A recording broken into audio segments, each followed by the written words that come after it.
Biblia, hermanos, en esta mañana. Segunda carta del apóstol Pablo a Timoteo. En el capítulo 2. Segunda carta del apóstol Pablo a Timoteo, capítulo 2, versículo 3 al versículo 7. Quiero que todos lo busquen.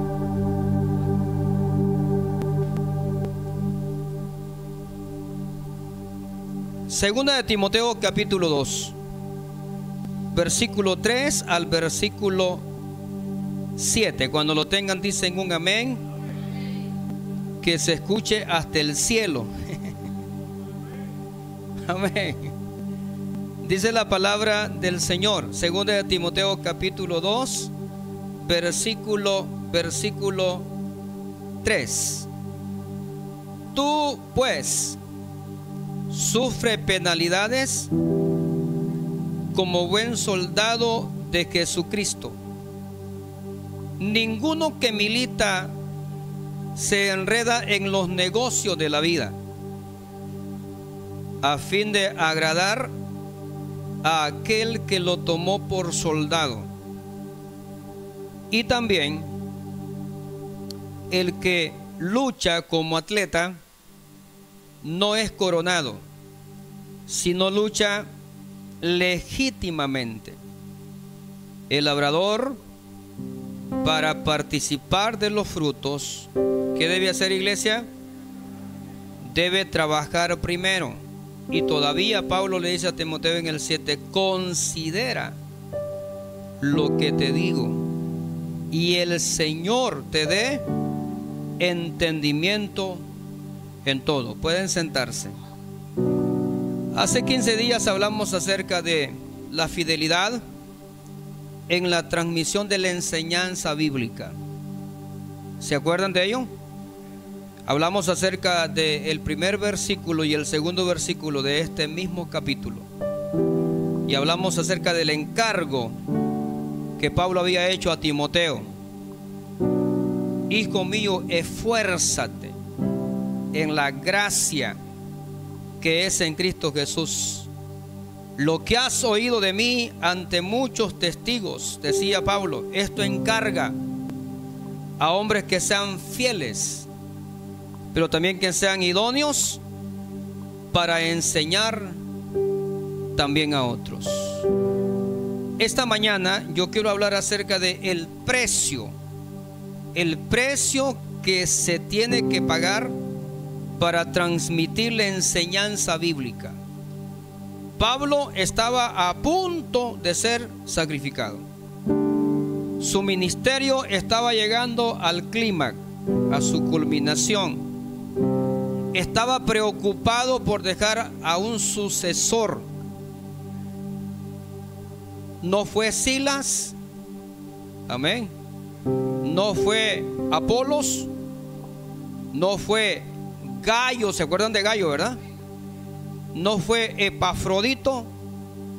No fueron todos aquellos que estuvieron en su círculo íntimo y en sus viajes misioneros, sino que fue a escoger a un muchacho, a un cipote, alguien que había demostrado que sí tenía ese deseo de hacer la palabra o de predicar el mensaje que Pablo predicaba. Por lo tanto, Pablo está dejando el relevo, está dejando su ministerio en las manos de Timoteo.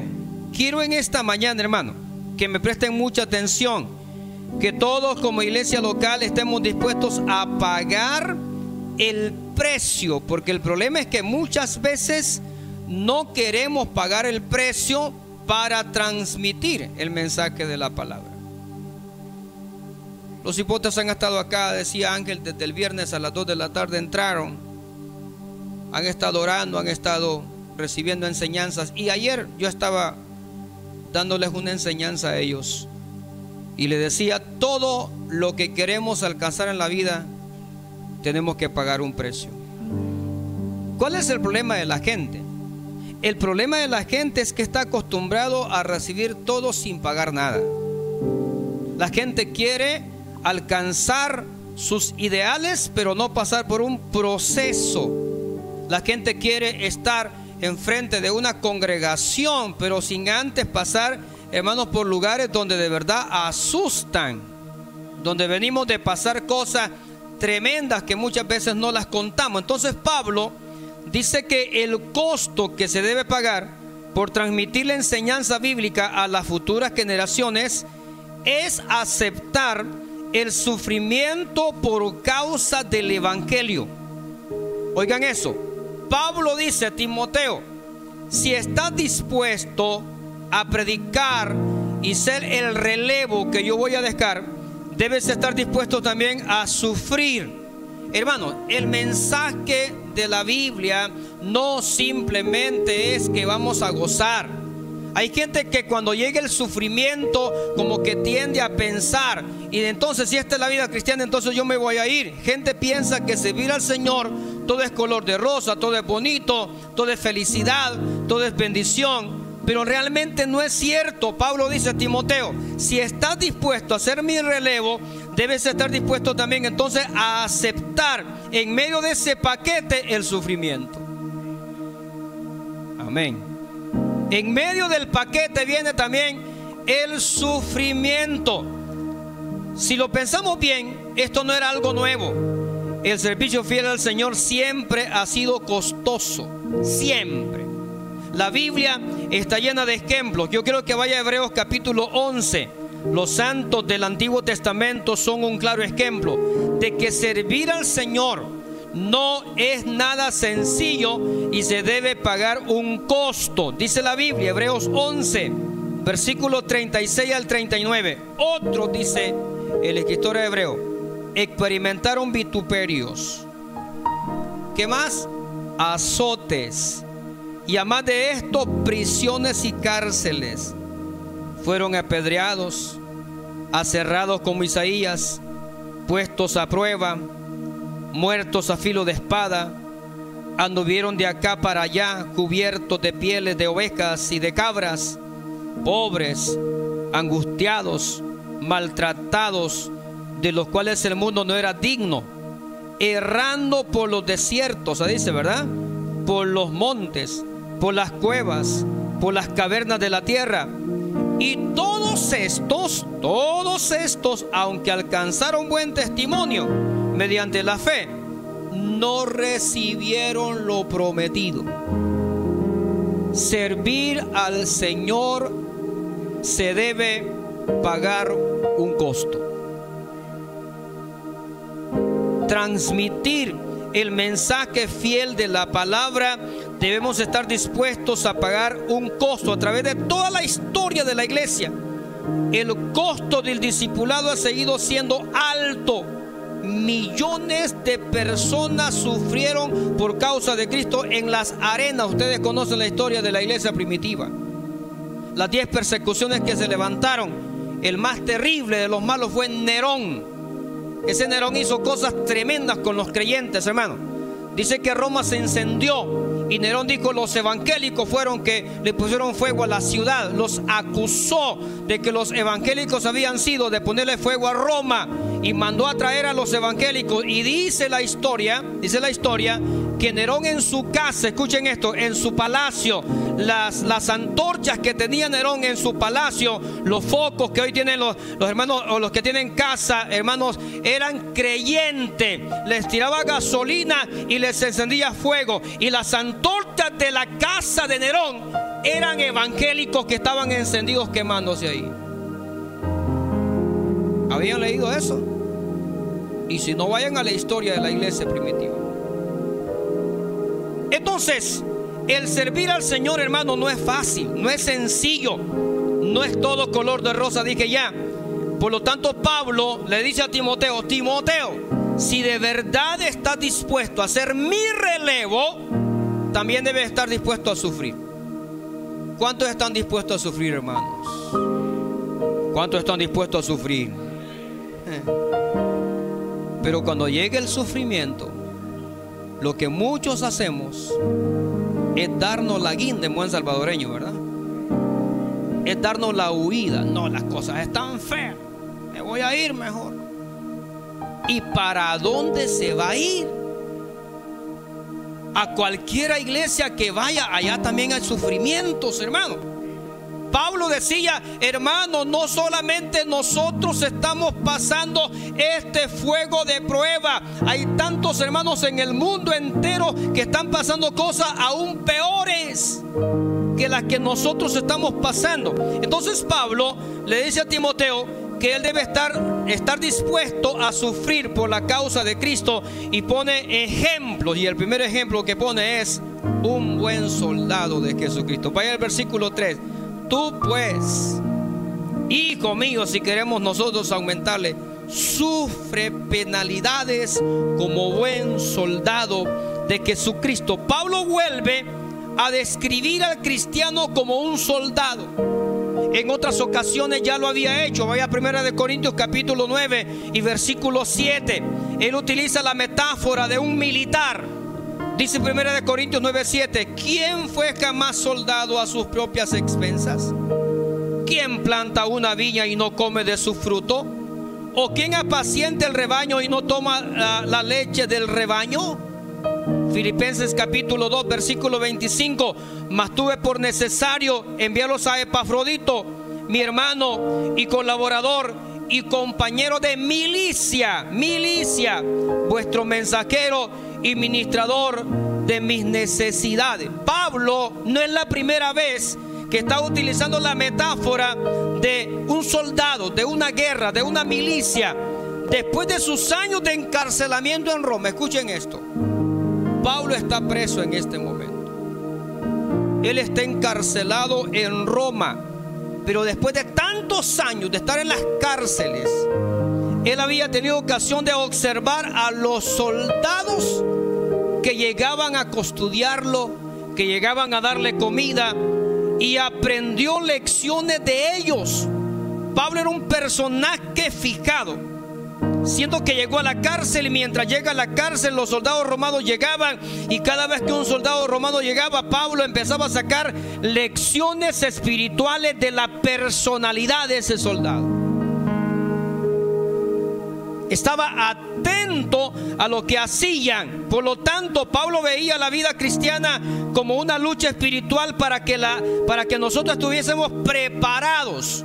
Y es que, hablando a la iglesia de Efesios, quiero que vaya al capítulo 6, hablando Pablo acerca de la guerra, de la lucha espiritual.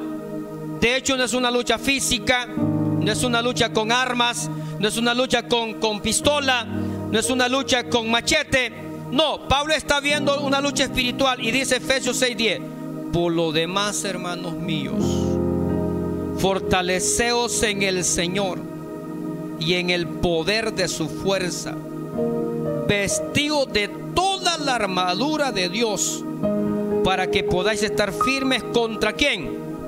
Contra las acechanzas del diablo. Porque no tenemos lucha contra sangre y carne. Sangre y carne es el hombre. Porque no tenemos lucha contra sangre y carne, sino contra principados, contra potestades, contra los gobernadores de las tinieblas de este siglo, contra huestes espirituales de maldad en las regiones celestes. Oiga esto, por tanto, Pablo dice, si ustedes saben que la guerra, la batalla que hoy tenemos no es física, sino que es espiritual. Ya no es de tú a tú, como un soldado hacia otro soldado, como un boxeador hacia otro boxeador. La guerra del creyente ya no es con sangre y carne.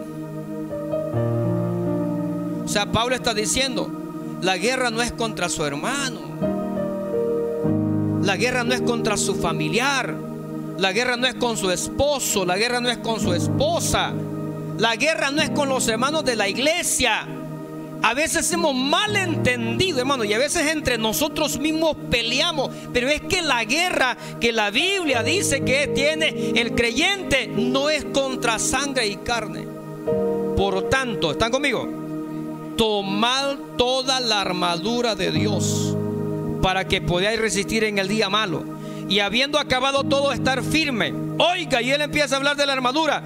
Estad pues firme, ceñidos vuestros lomos con la verdad, vestidos con la coraza de justicia, calzados los pies con el apresto del evangelio de la paz. Y sobre todo, dice Pablo, tomad el escudo de la fe, con que podáis apagar todos los dardos de fuego del maligno, y tomad el yelmo de la salvación y la espada del Espíritu, que es la palabra de Dios. Todas esas herramientas, o todos esos utensilios, como usted le quiere llamar, eran los que tenían los soldados romanos cuando llegaban donde Pablo. Un soldado romano andaba desde su cabeza hasta sus pies cubierto completamente. Lo único que se le veían eran sus ojos, era lo único. Pero andaba un casco, andaba un escudo, andaba una coraza, andaba, hermano, las botas, y por último andaba una espada. Pablo dice: la guerra espiritual merece entonces que el creyente tenga toda la armadura de Dios. ¿Por qué? Porque la lucha empieza en el mismo momento en que nos convertimos a Cristo, incluso antes, y que dura hasta el momento en que nos vamos de esta tierra. Iglesia, hermano que está presente, si usted no sabía, usted está en guerra. La iglesia está en guerra.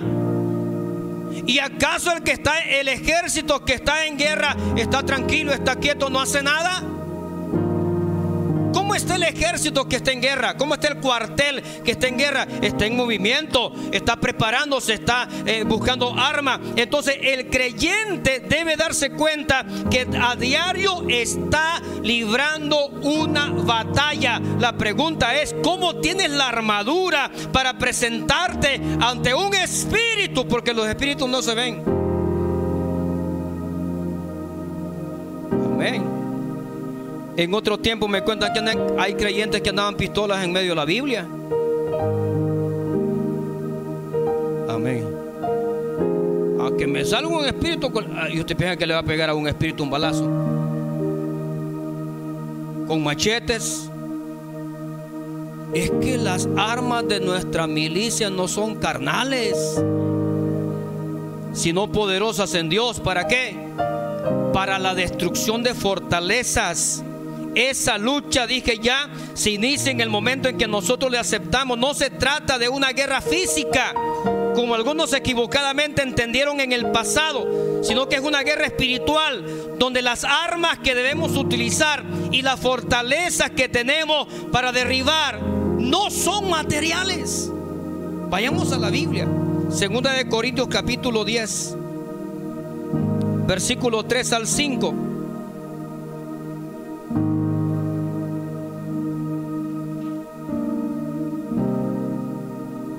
Pues aunque andamos en la carne, no militamos según la carne,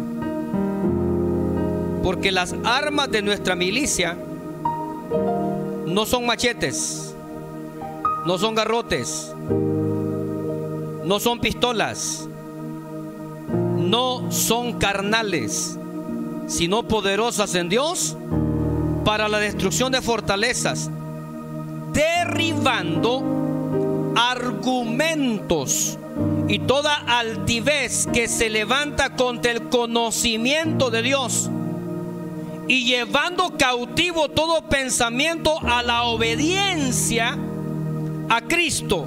Hermano, con un arma física nosotros no podemos derribar argumentos en la mente de la gente. En nuestros días, hermano, estamos en una etapa tan difícil, cuando el creyente debe estar tan fundamentado en la palabra por tantas filosofías huecas que se han levantado en el mundo entero. Hay tanta gente tratando de tergiversar la enseñanza bíblica, y el creyente que no está afirmado en lo que cree rápidamente se va a ir.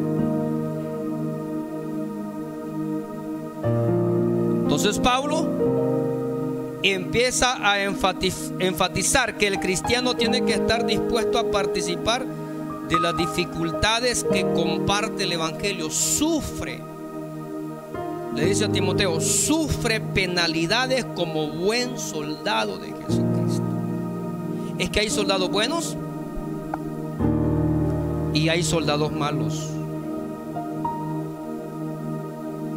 A mí me contaba un amigo mío cuando estaba en el ejército que él salía a iguanear. ¿Saben qué es eso? Lo que han sido soldados, ¿va? O los que fueron guerrilleros, que espero que no hayan acá.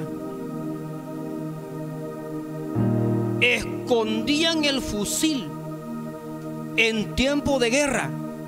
Escondían el fusil y se estiraban por los garitones a la ciudad y se iban a andar parrandeando en la ciudad.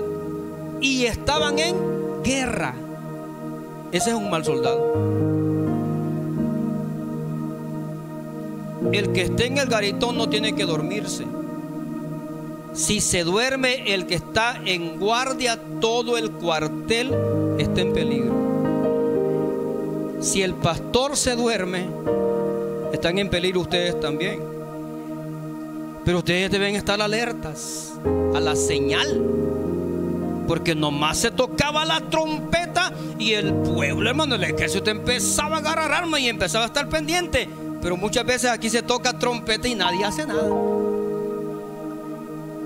El pastor ni aire tiene ya para tocar trompeta, pero nadie hace nada.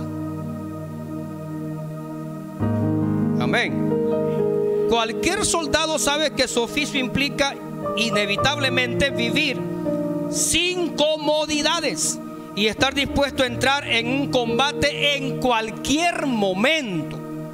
Hermano, el ser evangélico debe ser una preparación constante.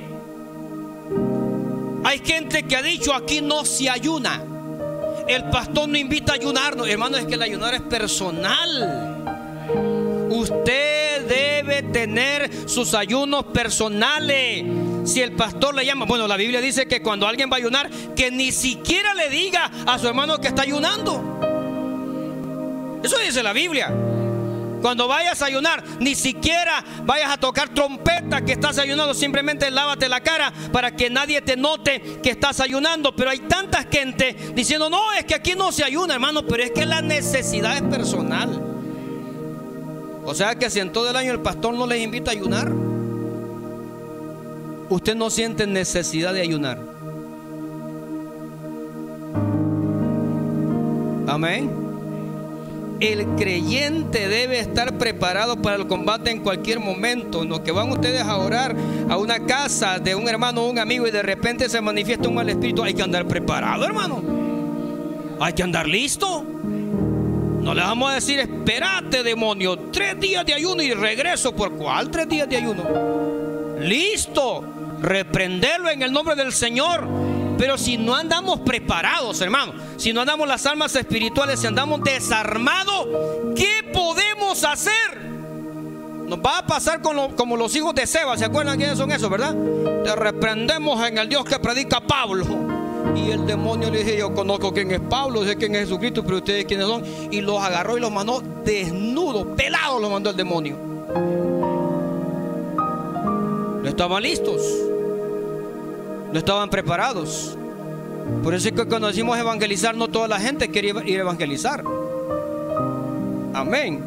Hay que estar listos. El sufrimiento, entonces, los peligros, las heridas, los golpes, son el tipo de cosas que puede esperar mientras está enfrente de la batalla. No esperemos aplausos.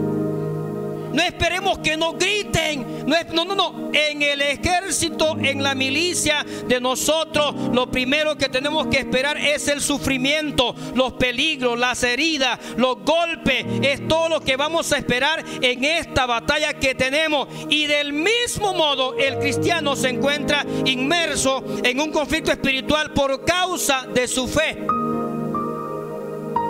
Tarde o temprano va a llegar el sufrimiento. Vaya a Juan capítulo 15. El Señor Jesucristo advirtió a sus discípulos sobre esto. Juan 15, 18 al 21. Si el mundo os aborrece. Todos tienen Biblia, ¿verdad? Entonces busquen los versículos. Si el mundo os aborrece, sabed que a mí me ha aborrecido antes que a vosotros. Si fuereis del mundo, el mundo amaría lo suyo. Pero porque no soy del mundo, antes yo os elegí del mundo, por eso el mundo os aborrece. Acordaos de la palabra que yo os he dicho: el siervo no es mayor que su señor. Si a mí me han perseguido, dijo Cristo, también a vosotros os perseguirán. Si han guardado mi palabra, también guardarán la vuestra. Mas todo esto os harán por causa de mi nombre, porque no conocen al que me ha enviado. Una y mil veces yo voy a repetir esto: que el mundo diga cosas de la iglesia, a mí me tiene sin cuidado. Pero que un creyente de la iglesia diga cosas de la iglesia, me preocupa. Me preocupa. ¿Saben por qué? Porque nosotros somos parte de la iglesia. O sea que cuando yo hablo de la iglesia, yo estoy hablando de mí mismo, porque yo soy parte de.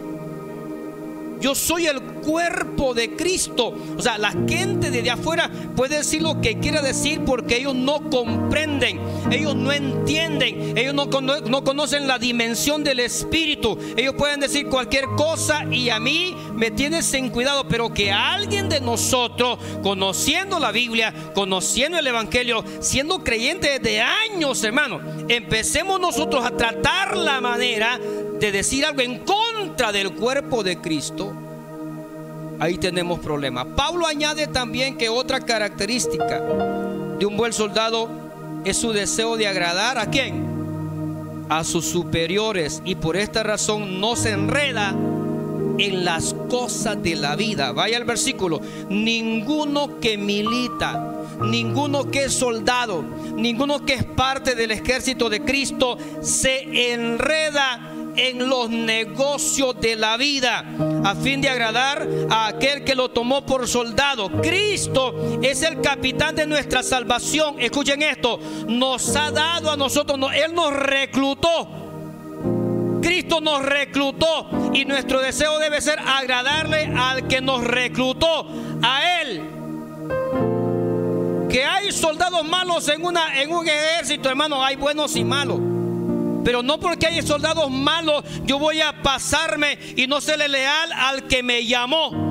El que me llamó a mí es Cristo. Y aunque a mi lado esté alguien que sea soldado de la misma milicia mía y anda mal, pues es su problema. Pero yo tengo que ser leal a quien me llamó, porque un día yo le voy a entregar cuentas a Él. No podemos pensar en agradar a otros, ni siquiera agradarnos a nosotros mismos, hermano.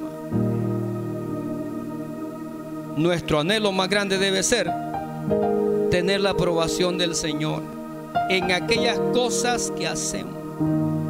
Si Dios aprueba lo que haces, está bien. Si la gente no lo aprueba y Dios lo aprueba, no hay problema. Lo primero entonces es: sufre como buen soldado de Jesucristo. Vamos a la segunda. Vayan al versículo que tienen. Versículo 5. Y también el que lucha como atleta no es coronado, sino lucha legítimamente. El que no lucha como atleta.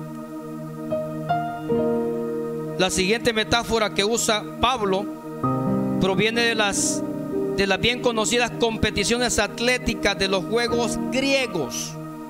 Vayan a 1 de Corintios capítulo 9. También en otras ocasiones había utilizado ilustraciones sacadas de esas pruebas deportivas. Dice 1 de Corintios 9, 24 al 27. ¿No sabéis que los que corren en el estadio, todos a la verdad corren, pero uno se lleva el premio? Uno nomás. Y dice Pablo: corred de tal manera que lo obtengáis. Todo aquel que lucha, de todo se abstiene. Ellos a la verdad para recibir una corona corruptible, pero nosotros una incorruptible. Así que yo, dice Pablo, de esta manera corro, no como a lo que me salga la aventura, no al azar. De esta manera peleo, no como quien golpea el aire, sino que golpeo mi cuerpo y lo pongo en servidumbre. No sea que habiendo sido predicador del evangelio para otros, yo mismo no me salve. ¿Oyeron eso? No sea que siendo heraldo para otro, yo mismo venga a ser eliminado. Pablo, hermanos, está tan consciente en este momento. Ahora lo que se propone enfatizar son dos aspectos importantes. Primero, por un lado, que la lucha del atleta demanda que de él grandes esfuerzos y perseverancia. El atleta no simplemente dice el otro mes voy a participar y no hace nada durante ese mes. No, ese atleta empieza a hacer ejercicio, empieza a tener una dieta balanceada en los alimentos, esfuerzo físico, a ensayar, a practicar. Entonces el atleta debe estar esforzándose, debe tener perseverancia porque tiene una carrera. Y el creyente, hermano, y nosotros hay que perseverar también. Hay que esforzarnos en la vida. Por otro lado, que solo recibirá la corona el atleta que compite conforme a las normas establecidas. Y también el que lucha como atleta no es coronado si no lucha legítimamente. Ay, hermanos, de verdad que esto sí que por ratos da así como cosa.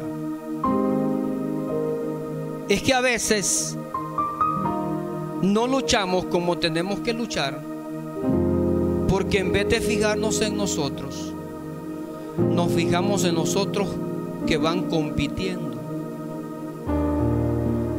Si usted ha visto las competencias, el que va corriendo no le interesa el que lleva a su lado. Y ya se han dado veces que el que va adelante y ve hacia atrás o al lado y ve que no viene nadie, se confía. Y por confiarse, sin darse cuenta, otro le pasó y llegó primero que él. ¿Qué estoy diciendo con esto? Estoy diciendo que en primer lugar el atleta tiene que luchar hasta el final. Si abandona antes, eso será descalificado inmediatamente. Y de igual manera el cristiano es llamado a luchar durante toda su vida. Y si retrocede, será privado de la corona de vencedor. Así pues, se requiere de perseverancia y se requiere también de determinación. Hermanos, sinceros, ¿cómo estamos corriendo nosotros? ¿De verdad estamos en constante ejercicio? ¿De verdad estamos nosotros haciendo todo lo posible? No sabemos qué tipo de ejercicio, qué tipo de prueba atlética estaba refiriéndose Pablo.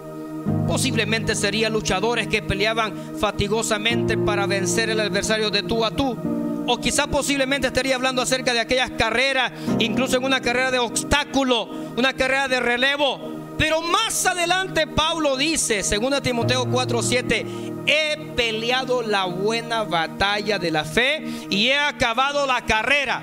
O sea, él está diciendo, no interesa qué tipo de carrera es la que te presento. Lo que yo quiero simplemente es una metáfora, es una figura, que así como el atleta sabe que tiene una carrera por delante, el atleta no se confía, el atleta está ejercitándose cada día en el ejercicio, está esforzándose en la comida. Él sabe perfectamente que lo que hace daño no se lo tiene que comer. El creyente es igual. Hermanos, estamos en una carrera también. Y Pablo subraya este contexto, que hay cierto sufrimiento implícito en el entrenamiento y también en las pruebas por las que el atleta tiene que pasar. ¿Acaso para ver a un atleta con un cuerpo esbelto no le ha costado? Claro que le ha costado, hermano. Le ha costado ejercicio. Le ha costado dejar de comer. le ha costado invertir. Nos está costando a nosotros la vida cristiana. Le está costando a usted. Siente que de verdad le cuesta. O sentimos que la vida cristiana está liviana. Ah, qué galán ser evangélico. Me congrego nomás el domingo y me voy a la casa y todo. No, hombre, ser evangélico así es tranquilo, hermano. No hacer nada durante la semana. Y vengo hasta el otro domingo y tranquilo. ¿Será que nos está costando la vida evangélica así? ¿Será que estamos ejercitados en la vida espiritual? Los veo bien serios a ustedes. Vaya a 1 Corintios 9:25. Todo aquel que lucha, de todo se abstiene.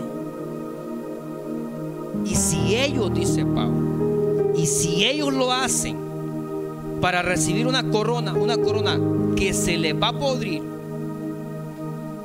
si ellos lo hacen para recibir una corona corruptible, cuánto más nosotros, dice Pablo, que estamos esperando una corona incorruptible. O sea, si ellos lo hacen, porque les van a dar una corona que pronto se les va a arruinar, nosotros tenemos que hacerlo. Pastor, ¿pero qué tengo que hacer? Vaya a Hebreos capítulo 2 y versículo 1, y esto es lo que cuesta. Despojémonos de todo peso y del pecado que nos asedia, para así poder correr con paciencia la carrera que tenemos por delante. ¿Quién puede correr cargado? Usted sabe que en una competencia de carrera el corredor no lleva cargas. Hasta su vestimenta es cómoda. Entonces Pablo dice, el escritor de Hebreos dice, para que ustedes corran bien, en primer lugar deben despojarse del peso que llevan dentro. Y habla del peso del pecado. El pecado que nos asedia, el pecado que nos hace a nosotros, hermanos, es dar un peso y no nos deja hacer lo que la Biblia nos manda que hagamos. Hay tanta gente que desea, pero lo que está haciendo no lo deja llegar a lo que quiere. Él desea, pero el simple deseo no sirve. Hay gente con tantos deseos buenos aquí, pero simplemente desear no funciona. Hay que hacer. Vayan a la Biblia. Increíble cómo Pablo enseñaba. Está hablando de un soldado, está hablando de un atleta, y de repente cambia el panorama. Amén. ¿De qué habla después? ¿Qué tiene que ver un atleta? ¿Qué tiene que ver un luchador? Y luego dice, ¡hey! Pero el labrador le da, hermano, 180 grados a lo que está enseñando. Y ahora dice, hey, el labrador. O sea, es una rápida sucesión de metáforas. El apóstol pasa de la excitación de estar en medio de una carrera con los espectáculos animando a vista a los que están haciendo la ceremonia de coronación, a los que están ahí, al paciente y silencioso. Está en aquella escena de la arena donde todo el mundo está pendiente qué va a pasar, y de repente Pablo dice, hey, lo dejo ahí, pero necesito que me aprendan, necesito que darles otra metáfora, y le dice, sean como el labrador.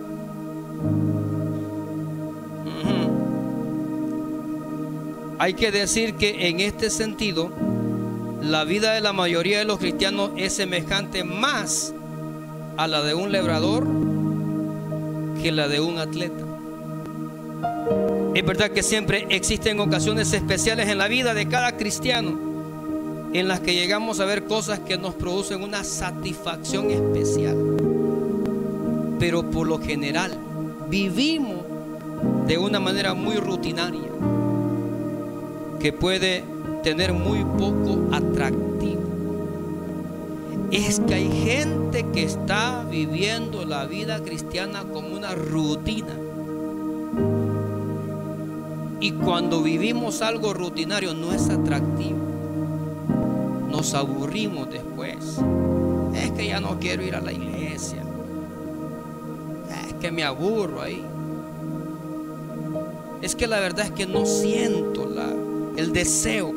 Por eso muchos de nosotros nos podemos identificar fácilmente con esta ilustración. Pero oigan esto, Pablo quiere subrayar con ella que el labrador tiene derecho a participar de los frutos. ¿Cuándo? Cuando ha trabajado primero. O sea que Pablo dice, está bien el luchador, está bien el soldado, pero también ustedes tienen que ser como el agricultor. El agricultor, para esperar frutos, primero debe sembrar. El creyente, para esperar frutos en el cielo, tiene que sembrar aquí en la tierra. La perseverancia en el trabajo duro, que tiene un galardón especial. Los frutos que sirven de premio al que trabaja en la tierra. En otra ocasión Pablo hizo una exhortación parecida. Vaya a Gálatas 6:9. No nos cansemos. No nos cansemos pues de hacer bien, porque a su tiempo segaremos si no desmayamos. Y luego le dice Pablo a Timoteo, y yo se lo digo a ustedes en esta mañana: consideren lo que les digo, y el Señor les dé entendimiento. Vayan a la casa meditando, vayan al trabajo meditando, vayan manejando y vayan meditando. Finalmente Pablo exhorta a Timoteo a meditar, a reflexionar sobre las figuras que acaba de exponerle. La suma de todas ellas dará una visión completa del presente, pero también del futuro. En el presente, como soldado de Jesucristo, tendrá que sufrir penalidades, dedicarse al entrenamiento, a servir al Señor. Pero como atleta deberá legítimamente correr. Y como labrador tendrá que perseverar en el duro trabajo de la tierra. Y si así lo hacemos, en el futuro verá que como soldado será aprobado por su Señor. Como atleta recibirá una corona, y como labrador podrá participar de los frutos. Quiero que estén de pie, por favor. Pablo sería el primero que podría pensar de ese modo.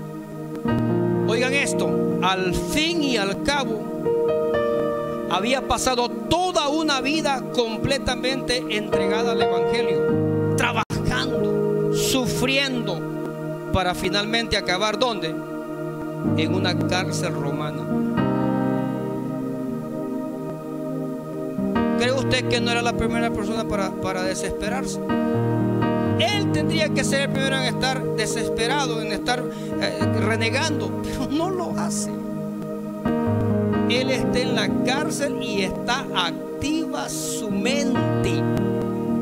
Él está preso, pero su pensamiento está libre.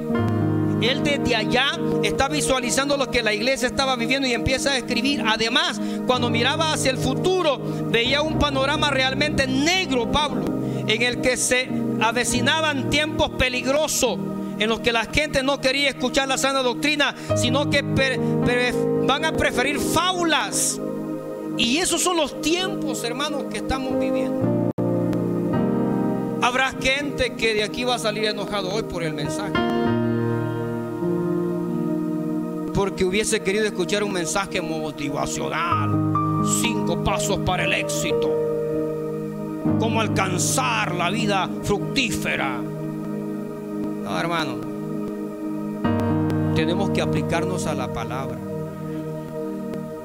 Cristo viene pronto. ¿Cómo está tu lucha? ¿Con quién estás luchando? ¿Quién es tu adversario? Padre, gracias.